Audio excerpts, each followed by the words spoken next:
Um, there have been reports suggesting that there will no longer be a brand split between AEW Dynamite and AEW Collision. Is this the best solution to make the roster cohesive? Should there be a Collision roster and a Dynamite roster, or should it just be one AEW roster?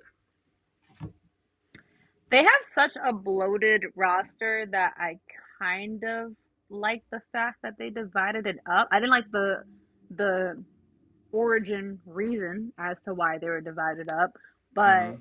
I think that with so many people and so many faces, it does help. Like, if all right, like I don't got time to watch Wednesday, but I know that my favorite is on Saturday, so I'm gonna keep up with Mm-hmm. Saturdays. I can't keep up with Wednesday and Saturday.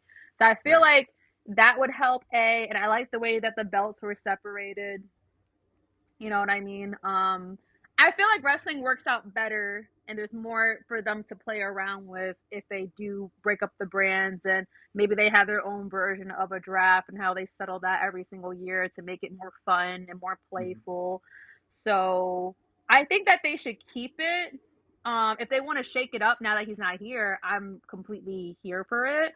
But I don't Mm-hmm. think that it's necessary to get rid of what's already there. Like just because you don't have one guy here now doesn't mean you can't keep it. Like, it was a good foundation, and I had gotten reviews from other fans that were watching Collision because they watch it more steadily than I do, where they said that when I watch Dynamite feels a little bit more like I'm watching WWE sometimes. Like, it's more goofy. It's more of like entertainment. But they feel like when they watch Collision, that's when they get like more serious wrestling. Mm-hmm. So they had two different distinctive personalities. And I feel like that's what I liked about Raw and SmackDown when I was a kid. I felt like they had their own different identities.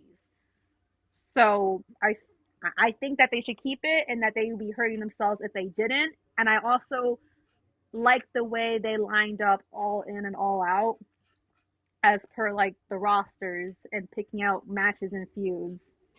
Mm-hmm. Like, if they wanted to buy pay-per-views up by this is that donated to this show and this is donated to this show, I'm fine with that too. Mm-hmm. That's what I think. But what do you think?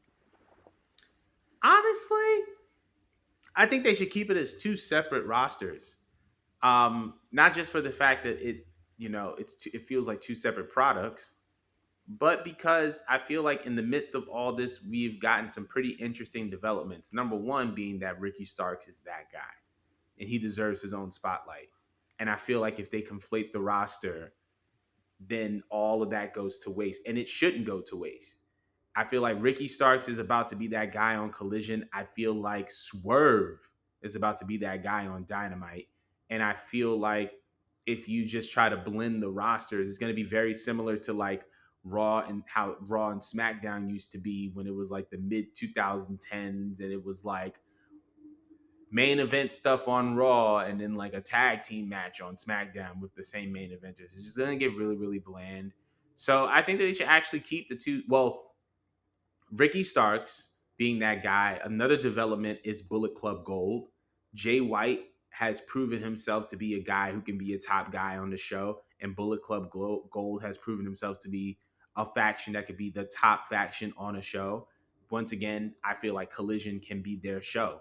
And I feel like the moment that you blow that up, you blow that momentum. So I don't think it would be a good idea if they were to do that. But that's just my opinion. But we want to know how y'all feel about it. Should Dynamite and Collision be separate or should they be cohesive? Let us know in the comments below, but we're going to move